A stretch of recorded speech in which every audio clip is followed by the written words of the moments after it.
Yo mga pre, kamusta sa aking lahat? Ako nga pala si TPC at ngayong gabi magre-react lang tayo sa public apology ni Yana, no? Ang ating lady writer na nag-trending nung nakaraan matapos siya mag-iisang piece of shit online at pati na rin sa alsada mga pre.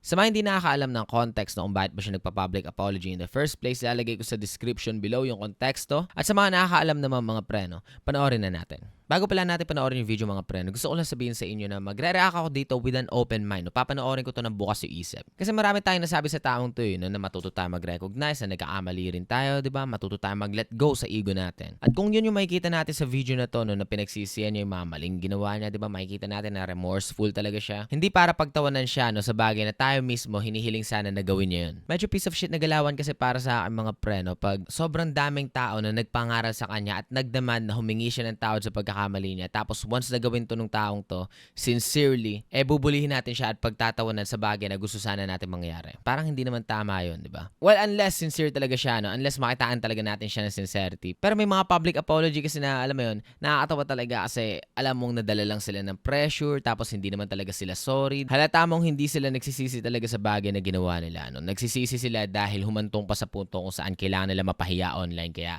kailangan na nilang tapusin yung pamamahiya by saying sorry. Well, sa mga ganong pagkakataon, no, maintindihan ko yung mga taong bakit matatawa pa rin sila. Kaya panoorin natin yung video na itong mga pre at sabay-sabay nating husgahan, di ba? Mga mapanghusgang tao ng internet, sabi nga ni Pao. Ito na, medyo tapos na kami magsabunan. Hindi ka na? Well, haharapin natin talaga. Ganun yun. Hindi kami konsentidor, pero Buti, di ba? Buti. we correct in private.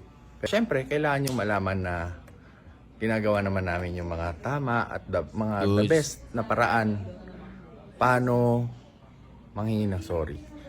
So, tinuro na namin kay Yana kung ano yung mga mali. Parang hindi parang hindi lang maganda pakinggan yung tinuruan namin siya kung paano manghingi ng sorry. Parang PR move lang no?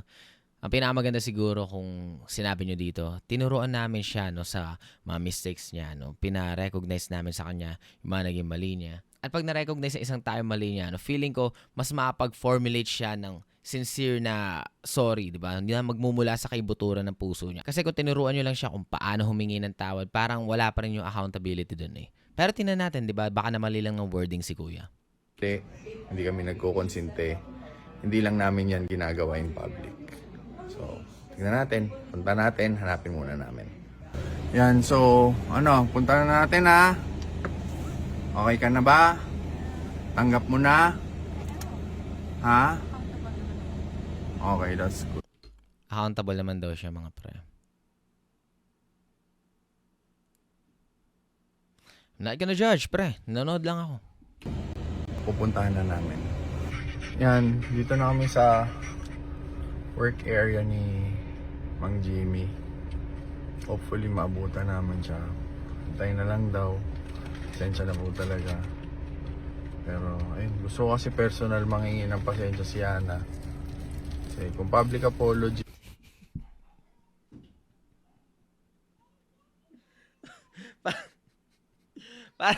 Parang hindi niya gusto, pre. Parang hindi niya gusto yung mga nangyayari. Yo, why do I have to apologize for this, man? Yeah. Yo, bye, kailangan mapunta ako sa sitwasyon na to, no, kung saan ako yung mali. Yeah, ang hirap para sa akin, humingi ng tawad. Come on, bro. Yung tsura lang naman, hindi sa hinuhusgahan ko kung ano yung totoong tumatakbo sa isip niya, no? oo, makikita nila pero iba pa rin yung personal syempre.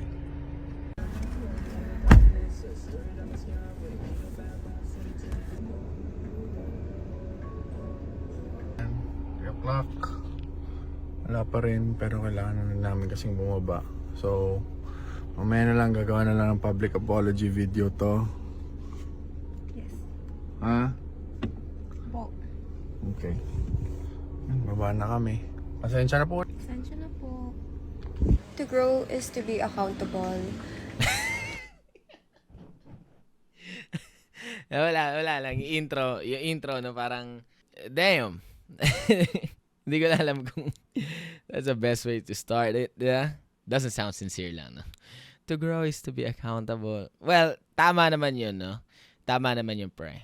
Earlier, di po namin naabutan si Kuya Jimmy Pascual sa bahay niya at sa work niya to personally apologize.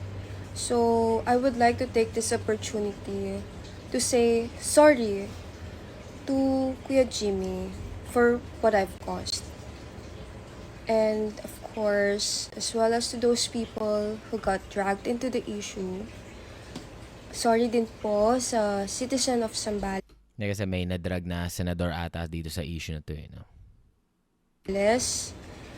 the riding community, especially the off-road community.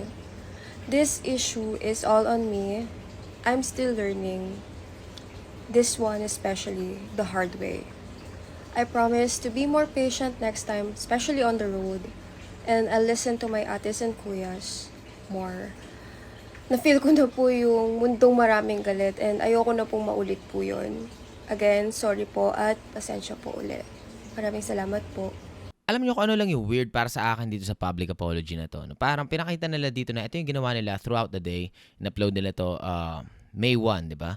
Pero itong May 1 din mga pre, parang 6 hours ago, alas 7, nag-post pa si Yana na nasa Hong Kong siya. No? Pinapakita niya dito na unbothered siya. Tapos may mga nag-reveal sa comment section na 2024 pa raw tong picture na to. Then 10 hours ago, alas 3, diba, nung after nila hintayin si Manong Jimmy. 3 o'clock. Wala pa rin, pero kailangan na namin kasing bumaba. So, mamaya na lang, gagawa na lang ng public apology video to. Napag-post pa si Yana ng picture niya no, kung saan sinasabi niya na she's wandering the streets. Wandering the streets after niya allegedly lumipad, no? Tapos naka-Balenciaga siya na pinapakita niya na unbothered siya sa mga nangyayari, no? She doesn't give a shit. Nalalo lang nagpapakita sa atin ng lack of sincerity dito sa sinasabi nila sa video na naghintay sila na alas 3, diba? Kumbaga, ang conflict ng mga pangyayari, habang ginagawa nila to na pinuntahan nila personally yung tao, nagpo-post si Yana sa profile niya, no, ng mga pictures na nag-i-imply na wala siyang pakipre, na hindi siya bothered sa lahat ng nangyayari. Una niyang post where to, diba? Then, lumipad siya. Then allegedly, nag-wander na siya sa streets. Tapos nasa streets na siya ng Hong Kong. Tapos, biglang public apology. Wala lang, ang conflicting lang ng timeline para sa akin mga pre. Tapos kung mag-scroll ka pa dito sa page niya, hindi niya pa rin naman ata binubura yung video kung saan nag-viral siya, no? Kung saan naging mali siya. Well, kailangan na lang natin intindihin siguro, no? Dahil baka ito yung unang video niya kung saan nakakuha siya na 17 million views, mga pre. Bihira nga naman makakuha ng ganitong klaseng engagement sa Facebook, mga pre, no? And sadly, may mga tao talaga, no, na para sa kanila, publicity is publicity, diba? Good or bad publicity, publicity pa rin yun. Pero malay nyo, mapanghusgang tao lang talaga ako at talaga nagsisisi naman talaga siya after niya i-post yung public apology. Ito talaga yung nararamdaman niya, no?